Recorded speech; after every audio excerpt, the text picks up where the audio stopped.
Study bye SNS में। तो आज दोस्तों हम बिहार लाइब्रेरी के सबसे मोस्ट इम्पोर्टेंट मुद्दे पे बात करने वाले हैं, जो खुदा बख्श ओरिएंटल पब्लिक लाइब्रेरी के बारे में है, जिसे हमेशा क्वेश्चन पुटअप किया जाता है नेट के एग्जाम में भी, केवीएस एनवीएस में। तो ये तो बिहार की ही लाइब्रेरी है और ये बहुत ही अनोखी लाइब्रेरी है। ये विश्व में प्रसिद्ध लाइब्रेरी है दोस्तों। क्यों, किस लिए, भारत की तो बात ही अलग है। तो आज इसकी संपूर्ण जानकारी लेते हैं। इस वीडियो को स्किप ना करें, पूरा देखिए। तो आइए दोस्तों, आपको आज मेरी वीडियो में फिर से स्वागत है दोस्तों। जैसा कि मैंने कल आपको KVOPL के बारे में संपूर्ण जानकारी दी थी, ये भारत की सबसे अनोखी लाइब्रेरी है दोस्तों और इसको विश्व में भी स्थान मिला हुआ है। कैसे, कब, ये अनोखी क्यों लाइब्रेरी? इसमें 132 चित्र ऐसे हैं जो कहीं नहीं मिलते, ओरिजिनल है, मुगल काल के हैं और बहुत सारी चीजें हैं इसमें कुरान के पन्ने, हिरन के चमड़े पे लिखा हुआ है, जो अनोखी बात है। और हस्तलिखित किताबों की यहाँ कोई कमी नहीं है। तो दोस्तों, ये सारी अनोखी जानकारी हमने ली थी। कब इसकी स्थापना हुई, किसने इनकी स्थापना की। तो जो खुदा बख्श खां थे ना, उनका जन्म वर्ष तो आपने लिखा होगा या नहीं लिखा होगा, तो आप एक बार लिख लो 1842 में, और उनकी मृत्यु हुई थी 1908 में। ये मोस्ट इंपोर्टेंट चीज है दोस्तों। अब मैंने आप प्लीज मेरी ये इसकी फर्स्ट वीडियो देखें। मैं तो ये कहूंगी मेरी सारी 1 to 10 करके सारी वीडियो देखें, क्योंकि वो सारा इंपॉर्टेंट है। उनमें क्वेश्चन बैंक भी है, अगर आप वो सॉल्व कर रहे हो तो आप सोचो अपना बहुत सारा क्वेश्चन सॉर्ट आउट कर रहे हो दोस्तों। तो मैंने DDC भी बताया, CC, CCC सारे ट्रिक से याद कराए, तो आप वो सब भी देखे और इसका फर्स्ट पार्ट भी देखे दोस्तों। अब हम इसके, जहां तक मैंने वीडियो लंबी हो रही थी तो मैंने आपको बताया था कि मैं अब दूसरे पार्ट बनाऊंगी। इसमें आगे इसकी महत्वपूर्ण जानकारी जो बच गई है थोड़ी बहुत, वो मैं दे दूंगी। तो संस्कृत विरासत मोस्ट इंपोर्टेंट, ये भी वीडियो इसलिए भी इसका दूसरा पार्ट बनाई क्योंकि बिहार लाइब्रेरी में इसे क्वेश्चन पुटअप होना निश्चित है दोस्तों।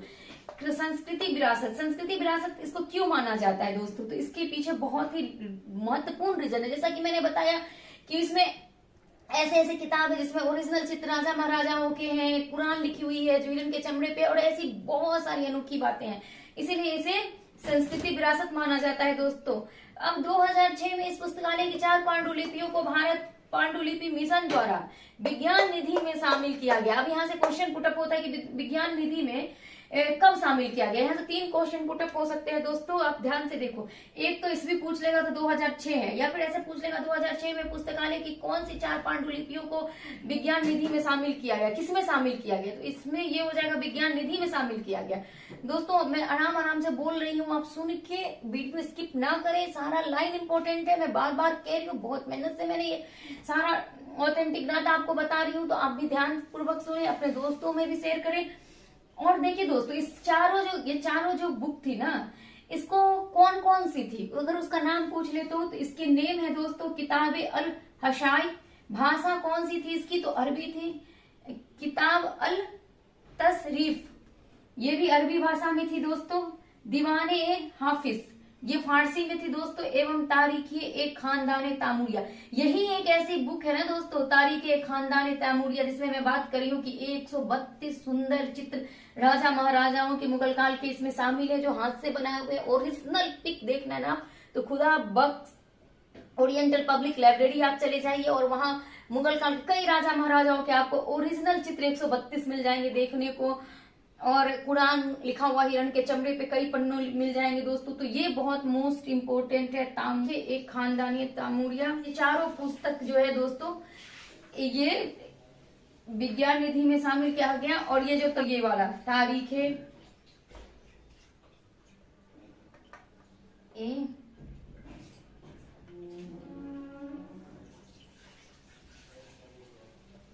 ये जो पुस्तक है ना दोस्तों, इसकी एक और खासियत ये है,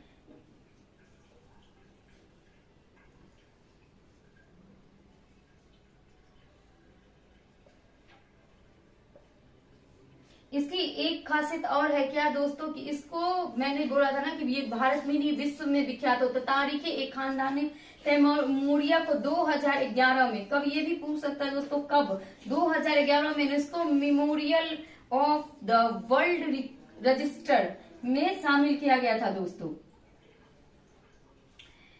अब देखिए 26 दिसंबर 1969 को राष्ट्रीय महत्व का संस्थान इसे घोषित किया गया।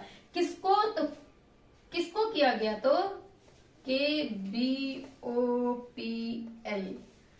1903 में इसमें कर्जन वंचनाएं बनाया गया, मतलब इसे रीडिंग रूम कहते हैं दोस्तों, है ना। तो 1903 में कर्जन, लॉर्ड कर्जन जो थे ना, वो यहाँ आए थे घूमने के लिए, तो उनके सम्मान में ये रीडिंग रूम बनाया गया, अभी भी है वो वहां पे, और लोग वहां बैठकर आराम से किताबें पढ़ते हैं, पांडुलिपियां पढ़ते हैं, तो ये है।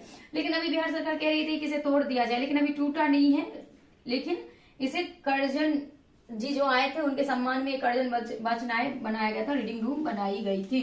आइए दोस्तों अब हम आगे बढ़ते इसका समराइज करते हैं कि ये संस्कृति विरासत क्यों, किसकी 4 पांडुलिपियां ऐसी है जिसे विज्ञान निधि में स्थान मिला, जिसे यूनेस्को ने अपने मेमोरी ऑफ रजिस्टर में स्थान दिया, एक किताब को जो तारीख खानदानी तामुलिया जिसका नाम था। तो ये कब दिया गया, तो 2011 में। विज्ञान निधि में कब दिया गया स्थान, 2006 में। यूनेस्को में 2011 में। तो ऐसे हम इसको। और खुदा बख्श का जन्म कब हुआ था, 1842 में। उनकी मृत्यु कब हुई थी, 1908 में। और KBOPL का फुल फॉर्म क्या है, खुदा बख्श ओरिएंटल पब्लिक लाइब्रेरी दोस्तों। और मैंने इसकी जो इम्पोर्टेंट जानकारी फर्स्ट पार्ट में दी है, आप उसे जरूर चेकआउट करें। आइए दोस्तों आगे बढ़ते हैं दोस्तों, तो हम शुरू करते हैं खुदा बख्श के द्वारा जो पुरस्कार दिया जाता है उसकी हम चर्चा करते हैं, क्योंकि ये भी मोस्ट इंपोर्टेंट है।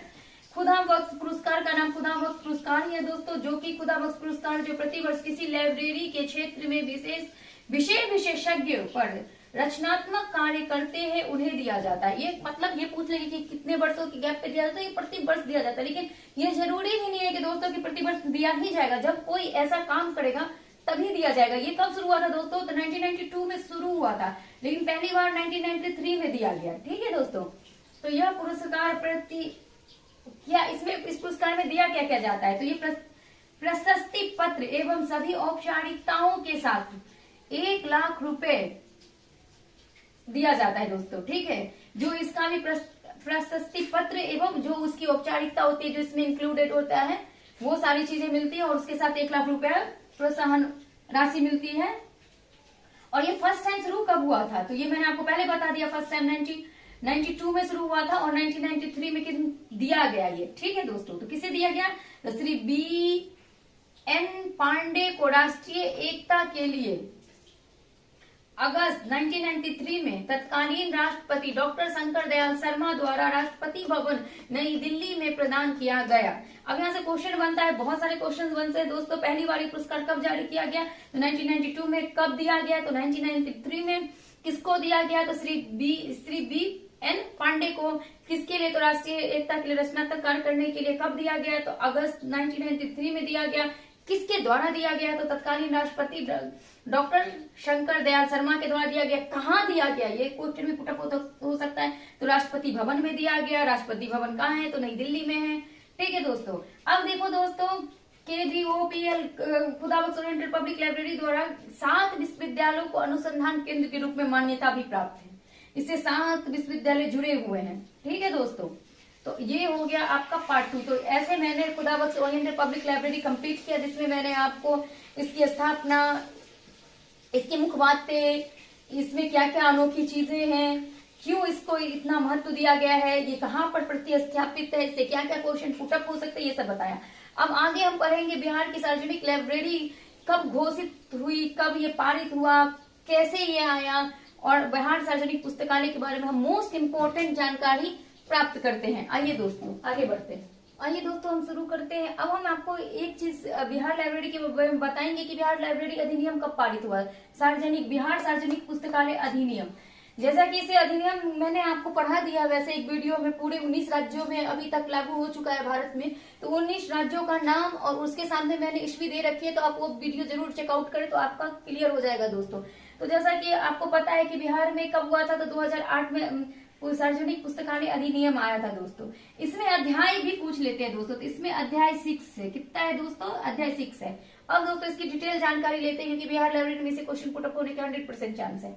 बिहार सार्वजनिक पुस्तकालय अधिनियम संशोधित कब किया गया, 2008 में तो बना दोस्तों। इसमें 6 अध्याय है, और ये 2012 में पहली बार संशोधित किया गया था दोस्तों।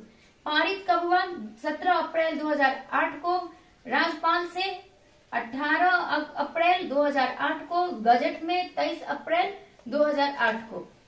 और लागू भी हुआ था दोस्तों, ये 23 अप्रैल 2008 को लागू हुआ था। ठीक है दोस्तों, लेकिन ये जो अधिनियम बने थे ना दोस्तों, केवल सार्वजनिक पुस्तकालय के लिए बने थे। तो आप जाएं सार्वजनिक पुस्तकालय अधिनियम, और कितने, और भारत में कितने राज्यों में अभी तक पारित हो चुका है, 20वां राज्य आने वाला कौन है, सारे के नाम सीक्वेंस वार, पहले कौन आया बाद में कौन आया, ऐसे हमेशा एक क्वेश्चन पुटअप होता है दोस्तों, जो इसकी मैंने डिटेल वीडियो आपको दे रखी है। इसलिए मैं कहती हूँ आप मेरे सारे वीडियो चेकआउट करें, क्योंकि सभी इंपॉर्टेंट चीजें उसमें डाली हुई है दोस्तों। आशा है कि आपको ये वीडियो अच्छी लगी होगी दोस्तों। उम्मीद है कि आपको आज की वीडियो बहुत ही अच्छी लगी होगी, बहुत इंटरेस्टिंग लगी होगी दोस्तों। मेरी सारी वीडियो नीचे लिंक में दिए हुए हैं, आप जाके 1 to 10 चेक करें। इसमें कुछ क्वेश्चन सेट भी है जो बहुत महत्वपूर्ण है, अगर आपने उसे डील कर लिया, बना लिया, तो आप समझो आपका बहुत सारा क्वेश्चन ऐसे ही सॉल्व हो गया। थैंक यू दोस्तों।